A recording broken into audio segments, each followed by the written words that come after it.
There's been another trial going on this week, and it all wrapped up just nice and succinctly within the confines of the 5-day work week, because obviously it was going to. It involved Steve Bannon, and if you're unaware of who Steve Bannon is, obviously he's the host of the War Room podcast, okay, and he's done several other things as well. I think he's still affiliated with Breitbart. I'm not entirely sure, okay, but that's where he initially made his name, okay, being the curator after Andrew Breitbart's passing. And then, yes, it gained most notoriety, I would say, off of the fact that he really resuscitated Donald Trump's original presidential campaign, okay, because he had one campaign manager that ended up getting turfed, and then Bannon came in and really just kind of made it into the Trump show, okay, that we all got to witness in the late stages of 2016, and that was all because of Steve Bannon. Now, he was an advisor for Trump for not very long after the inauguration. He was one of the first heads to roll because he got, well, a little bit of an inflated ego about being there, trying to take a little bit too much credit for all of the success of Trump, and he's like, listen, okay, you gotta try to, calm down a little bit. Maybe you're gonna have to take a step back, and kind of spurged out for a couple of years, but then really just came around and really just is at the forefront of the renaissance of the, I don't even know what to call it at this point, really. I know what mass media would call it, but Steve Bannon has a lot of good ideas, and I'm not going to pretend like I know all of them or really have a good glimpse into any of the nuanced points that he would have, but I would think, okay, on a balance of the evidence, we'd probably agree on a fair amount of things, and everybody else watching this, at least for the duration of the video, probably would as well. So there was this Sham Trial, and I didn't follow it as closely as places like Post Millennial and recent Canada to Florida escapee Viva Fry was down there covering the trial at the courthouse because federal charges, federal court, no video cameras in there, okay? All he had was first-hand accounts from different media correspondents that went down to the courthouse, okay? So it was a little bit more difficult to cover, okay, as opposed to more traditional coverage that's out there, okay? And what was Bannon on trial for? Well, okay, he was subpoenaed. It's weird, right? It's weird which subpoenas federal governments, or rather governments just in general, decide to fully prosecute, because you remember there was a certain board of elections in Maricopa County that got fully subpoenaed and they didn't comply with those, but what ended up happening there? Oh, nothing? Oh, okay, cool. But because Steve Bannon didn't want to go testify at those show trials that have been happening sporadically, okay, I guess there was another hearing last night, okay, I don't really know what the hell is going on. It's a total disaster anyways, but we'll get into more Trump-centric stuff here in a second.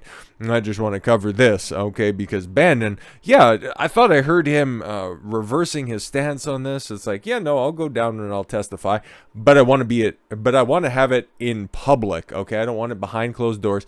I don't want you to be editing any of my testimony in order to make it fit your narrative up there, because those have just been atrocious, okay? And it's just been Liz Cheney and how to destroy my political career in a few simple hearings. Outside of that, he just didn't want his testimony to be all edited up like, I don't know if you guys are old school Simpsons fans or not, but there was that mock Dateline 60-minute show, okay, where Homer ended up getting pinched. It was kind of presaging cancel culture in general, okay, of the gummy Venus de Milo on the ass of the babysitter, and then Homer takes that off, and she's stepping out of the vehicle, and then he gets painted as being a sexual abuser, and then there's helicopters around his house, and then he goes and gives that interview to I forget the fictional evening talk show, but one of those magazine shows, that's what it was parodying. But yeah, cleverly had, a whole bunch of different jump cuts, just rearranging all of the different sentences, and then had a clock in the background. It was bouncing around from minute to minute. Fucking hilarious sketch. Prime Simpsons, okay, back when I was still in grade school, that was the absolute shit, okay? It's never been topped, okay? Family Guy for the first couple of seasons prior to cancellation, it got real close, but let's be honest, season 2 through 10, untouchable. But tangents aside here, let's get to what happened to Bannon here, okay? Because closing arguments happened this morning. And then 3 hours later, they found him guilty. Wow, a federal case in Washington, D.C. of somebody affiliated with Trump, and then he ends up getting just, caught in these charges. I'm sure he was super guilty of all that stuff, and the evidence was just overwhelmingly conclusive, right? All right, let's take a look at this nonsense. Former White House strategist. Okay, that's an official position, is it? Oh, okay, cool. Steve Bannon has been found guilty of contempt of Congress by a jury in Washington. Jurors convicted Bannon, who worked in the Trump administration, on 2 counts of contempt of Congress. Yeah, okay, just, that sounds like a made-up fucking charge, okay? You've been convicted with 1 count of being Steve Bannon and another one of making the January 6 hearings very upset. Alright, you will be sentenced to death. Oh, I'm sorry, not quite. Bannon faces up to 2 years in prison. Sentencing will take place October 21st, so very timely sentencing. Fucking Christ. You know why they're doing sentencing around there? The midterms are the first week of November, so you know what, hey, just get a former Trump associate up there, and he's gonna get sentenced, okay? He can face up to, it's a year per count, okay? I don't know if that would be served concurrently or if he'd even get the maximum, but again, this happened in Washington fucking DC, okay? And I seen some of the jury screenings, okay, some of the jury questionnaires, some of the voir dire questions that were there, and the people that they were running through for jury when they were doing the impaneling, yeah, they were federal prosecutors saying that anybody affiliated with Trump is clearly guilty of what happened on January 6th, so you were getting an impartial jury pool, right? Sure. Before Bannon's trial, the last criminal contempt of Congress case took place in 1983, according to Congressional Research Service. So yeah, it's a political prosecution. Like, is there any doubt at this point? Like, fuck. Bannon chose not to testify in his own defense. Prosecutors called just 2 witnesses, an FBI agent and Kirsten Ammerling, a lawyer for the House of Representatives panel investigating January 6th breach of the U.S. Capitol. So what the fuck would that bitch know? Probably nothing. Bannon told reporters outside the courthouse that he respected the jury's decision. Yeah, no, exactly. I have to say that because he's going to be filing an appeal. So obviously, he doesn't want to further incriminate himself or try to rule or say something that makes an appeals court feel a certain way. You know what I mean. We have lost the battle here today, but we're not going to lose the war. In the War Room, go out and check it out. I don't know when it airs. I've never seen an episode of it, but hey man, I see a lot of good conversations happen on it. I'll just say that. The case stemmed from Bannon's refusal to comply with a subpoena demanding documents and testimony. The subpoena was issued by the House panel. You had the January 6th witch hunt. I'm sorry, House panel. Panel members allege that Bannon has information that would help their investigation. Wouldn't you think, like, the impeachment, okay, the FBI, the DOJ investigation, okay, the Capitol Hill Police Department investigation would have also had, I don't know, maybe stronger powers, okay, if Bannon was in any way linked to that, all of those investigations that happened, like, a year and a half ago, like, wouldn't you think that would be more prudent? No? Okay. Bannon offered to comply once the question of executive privilege, which had been asserted by former President Donald Trump, was resolved. Yeah, no, that's where I thought everything flipped, okay? It's like, yeah, no, I'll come testify now, but I want to do it in public. That was the only thing I remember, okay? Bannon was indicted in late 2021. Yeah, I think that was in between Christmas and New Year's. Like, it was late 2021. I remember talking about that. Several weeks after the House voted to hold him in contempt. Oh my God. Isn't that, I don't know, man. Wouldn't you think one of the appeal points would be kind of in a bill of attainder, okay, where Congress is passing a law to specially prosecute one individual? That was another talking point from the impeachment trial, and I remember that, okay? You might remember that guy. He was a little Jewish guy. He was really, really, really good, okay? He was a part of the Trump impeachment team, okay? He was excellent, okay? I forget his name, Bruce something or other? Maybe they'll get into it. It doesn't really much matter. In closing arguments, prosecutors said the evidence was clear that Bannon failed to comply with a lawful subpoena. That's just regular, okay? Closing arguments rhetoric, I don't really know what that means. This case is not complicated, but it is important. Trust this, guys. We've never had anybody charged with this crime since 1983, so this one's super important, super serial. This is a simple case about a man. That man, Steve Bannon, and he touched me who didn't show up. Why didn't he show up? He didn't want to provide the January 6th committee with documents. Documents. We have the documents. We've seen the documents. And didn't want to recognize the government's authority Imagine saying that. Okay, you got a federal employee talking in a federal courtroom to a bunch of people on the federal dole right now, okay, because everybody's getting compensated for their jury time. Okay, you need to respect our authority.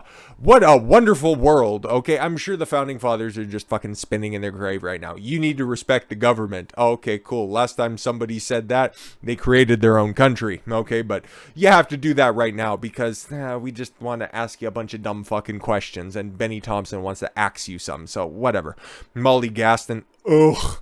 One of the prosecutors told the jury, "Why is this important? Government only works if the people show up. Play by the rules." Holy fuck.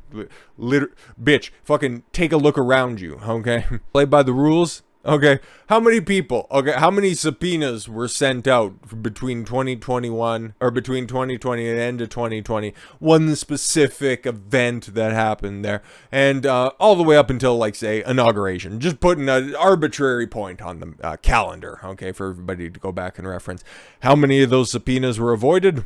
Several. We could probably walk down that path at one time or another. Okay, how many of those were prosecuted? I'll wait. No, exactly. But yes, so we need to play by the rules, the selective rules, where anybody who's associated with Trump is evil and bad and should be thrown in jail for a long time. But the government only works and are held accountable when they do not.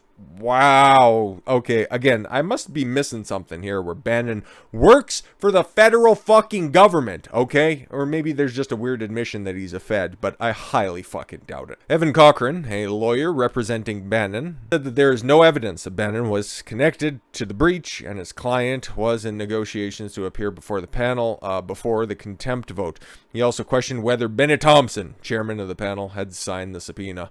Holy shit. The evidence is clear. He didn't show up. They asked him to show up. It's like, okay, the subpoena wasn't even completed. There was conversations happening so that he would come in. And again, what's your evidence that he actually should be there? Well, he was subpoenaed, though. And that's like a bunch of those idiots that are out there. Well, there's allegations against him or her, so that means he must have done it. Where's the charges and convictions? Oh, he's in contempt of Congress. Oh, okay, that's nice. Can you go ahead and, just do a little bit more than just break the seal when it comes to figuring this shit out before you make a fucking judgment? No. Okay, everybody just wanted to get home for the weekend, I understand. So the appeal. David Schoen. Yeah, that's his name. I thought his name was Evan or something like that. My mistake. Great lawyer. Another Bannon lawyer. Said that his case is bulletproof. Always a bulletproof appeal. You will see this case reversed on appeal, he said. Oh, you should probably always be saying that. There's a hair flying around, so that's why I'm looking all over the place like I'm autistic. You will see this case reversed on appeal, he said. Prosecutors overreached by not taking into account why Bannon didn't comply, which stemmed from the privilege concerns, according to Schoen. Yeah, that seems pretty cut and dry, really. It's like the subpoena was superfluous. And the fact that it didn't even get completed, that probably was pretty significant. And the fact that, we were in negotiations, and the fact that there were negotiations happening, even if there was a subpoena. Boy, this is just a waste of everybody's time. But pay no attention to the man behind the curtain. This is just this is the theatrical play, okay? If you need any more evidence out there that this is just a total fucking show, the fact that this is on in prime time on national television should really tell you all you need to know about this. The former president or current president invokes executive privilege. It's presumptively valid, period, he said. This is shown once again. It's not for Congress to decide. It's not valid. If there's precedent for that, that seems like a pretty decent appeal point. But the fact that they're just really, just trying to drain Bannon for every last dollar. Yeah, it's pretty spectacular, isn't it? But just, hey man, there's a two-tier justice system out there. It's not the one that Democrats would like for you to believe, but it's definitely a class thing. And if you go against said class, you will feel the wrath. Just throwing that out there, okay? Trump, man, what's this dude going on? Okay, because he's saying some spicy things over on his social media, which I still can't get access to. I don't know what the hell is wrong with you, dude. Listen, Twitter's just devolving into a leftist shithole at this point. It is fucking wild, okay? Because I like to just check and see if I'm missing anything. I go through the news sites and all that shit before we post any of the videos that are out here, but just in case I miss something, okay. But the what's happening now or the what's trending tab, it's... I don't know, man. Ever since Elon just decided that I'm not going to buy this fucking degenerate mess, okay, it completely and totally went back to 2021 Twitter, okay, where it was nobody's really using it, and anybody who is using it is just degenerate leftists pushing their shitty ideology, okay? And then telling us all about wrestling right now, like, fuck off. There's a show every night, okay? You don't need to put it on. What's happening? What's trending? We know. We know. We barely care. I might talk about Vince McMahon retiring tomorrow, but maybe outside of that, it really doesn't much matter, okay?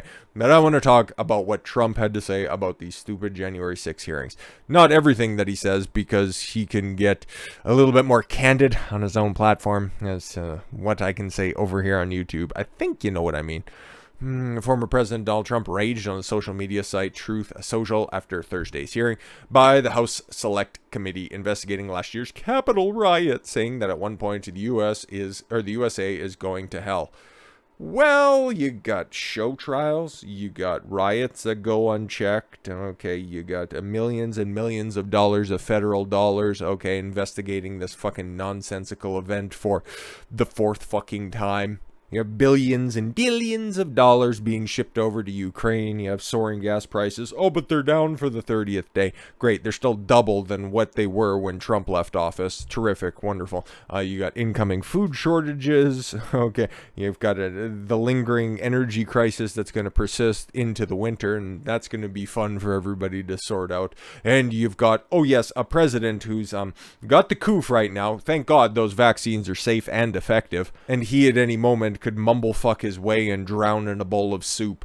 It's not going well, so his assertion, Trump's assertion that the USA is going to hell, is he wrong? Is he wrong? While the committee highlighted the 45th president's inaction for more than 3 hours, okay, as his supporters laid siege to Congress on January 6, 2021. Who laid siege? Okay, were they all his supporters, or were there some agitators in the group? Because let's keep it a stack, okay? Because this panel isn't, so we might as well. The unselects are embarrassed by their performance tonight, the former president wrote shortly after the primetime hearing was adjourned. Yeah, and again, why? I thought they were done already, and I don't think anybody fucking cares at this point. Throughout his post, Trump repeated his frequent claim. His frequent claim? Okay, if we're going to be talking about facts here, okay, if you're going to be asserting anything, this one's true, okay? The documents are out there, and people have talked about this all the way back to when this shit was fucking happening, okay? You can find the documents, feel free, okay? Or ask Steve Bannon, maybe he has them. Nancy Pelosi turned down his offer to send 10,000 National Guard troops to Washington ahead of the riot and asked why the Unselect Committee, his moniker for the panel, hadn't addressed the issue. Yeah, why did Nancy Pelosi turn it down? Okay, because Trump deferred all of the law enforcement duties to Nancy Pelosi and Muriel Bowser, the mayor of Washington, D.C., okay? He was telling everybody, it's like, okay, National Guard troops, they're at the ready, they're here to go. And then Nancy's like, no, don't worry about it. How many people are you expecting? Oh, that many? Yeah, we don't need to call anybody else in, okay? And same with Muriel Bowser, okay? She knew how many people were going to be there. They were already filling up the hotel rooms and in the suburbs of Washington, D.C. as well. Knew how many people were there. Called in any additional reinforcements?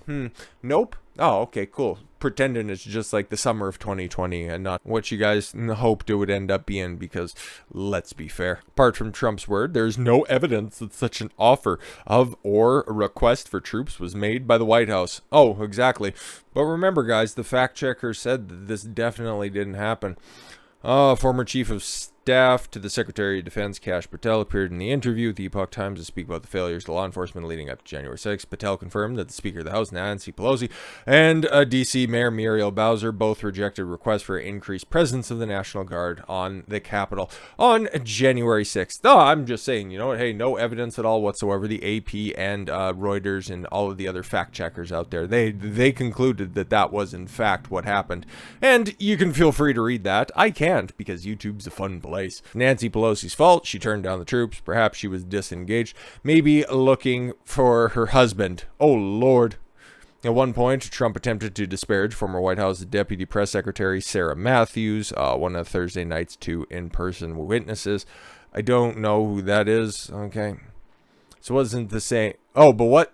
But wasn't this the same Sarah Matthews, who I don't know, that said such nice things about me on January 20th or long after January 6th? He wrote, referring to a tweet by Matthews on Trump's last day in office when she said, "Thank you, Mr. President and Vice President Pence, for your service to the American people. It was the greatest honor and privilege of my life to serve this great nation." He's like, "I don't even know you, but thanks for the kind words. That's very nice for you to tweet out." During the hearing, however, Matthews said that she resolved to resign her post on January 6th. Did you, though? Did you? Or I said that I did. Oh, okay, she just pledged to resign, but then fulfilled it on January 20th when the new regime was ushered in. After Trump tweeted that then Vice President Mike Pence did not have the courage to stop the certification of Joe Biden's election win. And again, there's an interesting legal question, okay? Taking a look at the Electoral Count Act of 1876. I think I got the dates right on that one. I know it's 1870 something or other. But yeah, no, of course. But again, you're not getting any counter questions from this because it's a fucking show trial. It's on primetime television, for fuck's sakes, okay? Trump also attempted to play down video evidence, oh my god, produced by the video that showed Senate Minority Leader Mitch McConnell working with Senate Majority Leader Chuck Schumer and the Pentagon to clear the building, as well as House Minority Leader Kevin McCarthy saying Trump admitted he bore responsibility for what happened during the riot. Okay? Okay? And again, is that anything about inciting? No. Okay. And these are just out of context statements, so... Okay, I could say all of those folks have the exact same responsibility for what's happening with energy prices right now, okay? But again, you had all of this wonderful evidence and you were so secure in it that you needed to wait until you had a primetime screening. I'm just wondering how well those videos were edited together. Just asking. And again, let's play another video that he posted on Twitter saying that everybody should go home in peace and love. Yeah, no, exactly. This is the same Mitch McConnell who was losing his bid in Kentucky and came to the White House to beg me for an endorsement and help. Without me, he would have lost in a landslide, Trump wrote, a disloyal sleazebag. Yeah, no, that basically describes Mitch McConnell. Okay. Trump then rounded on the committee Vice Chair Liz Fathead Cheney, who he called a sanctimonious loser. Oh, Lord have mercy. The great state of Wyoming is wise to her, he said, and why not show the tapes or interviews, those that the evidence challenge? Yeah, no, exactly, fair enough.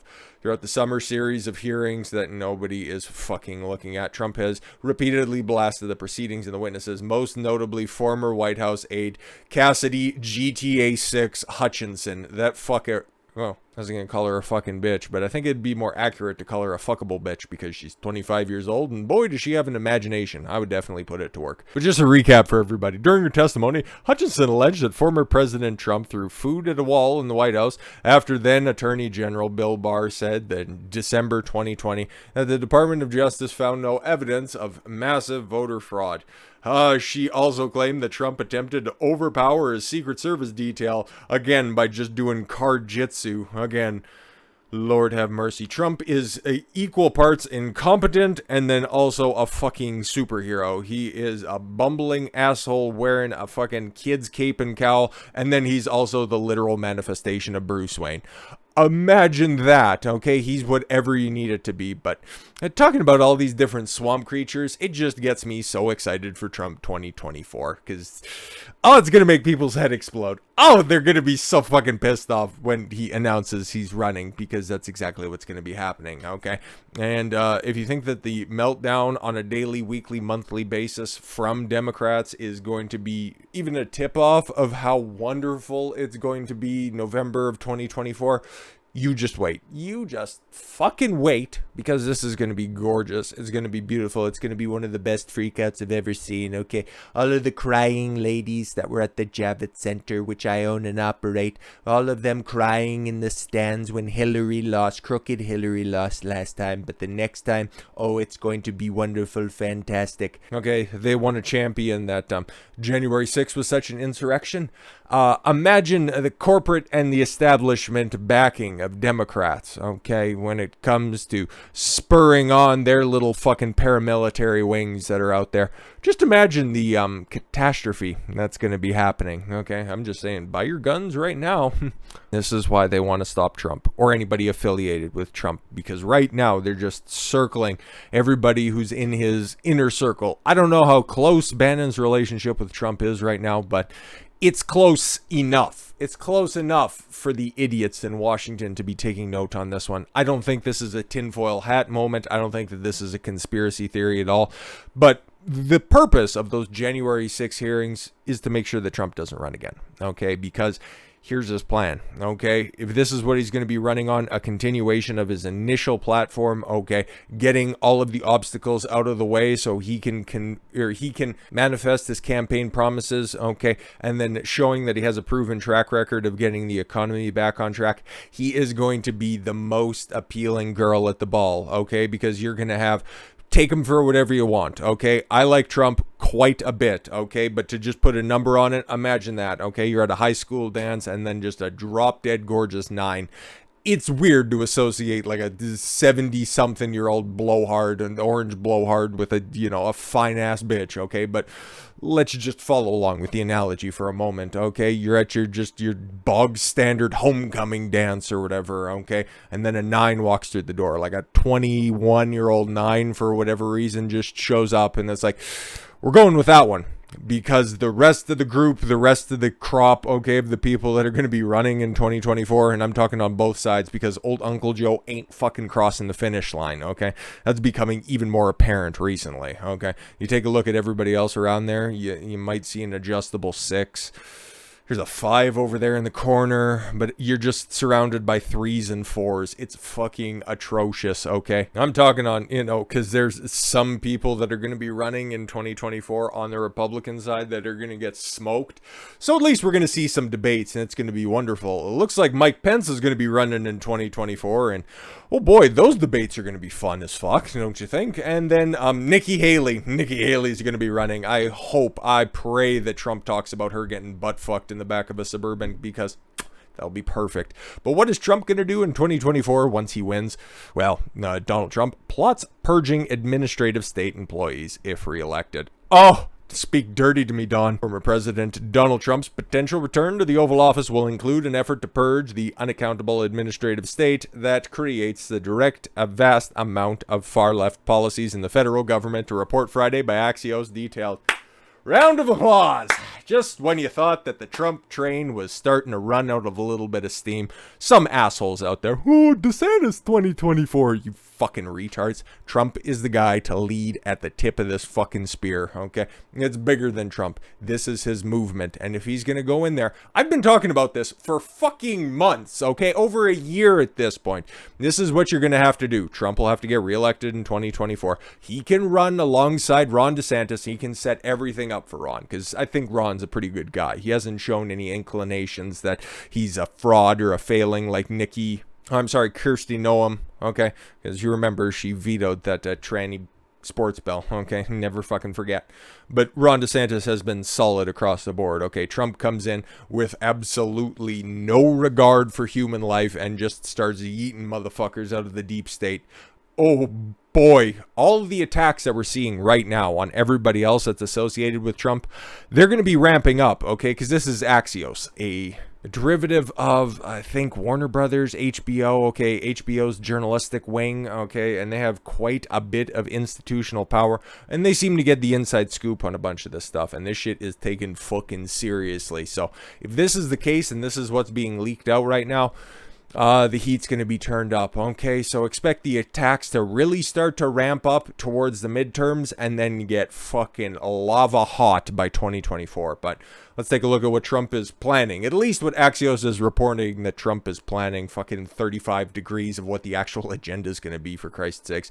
If reelected in 2024, Trump is planning to cut about 50,000 administrative state employees to rein in unelected technocrats and federal government agencies.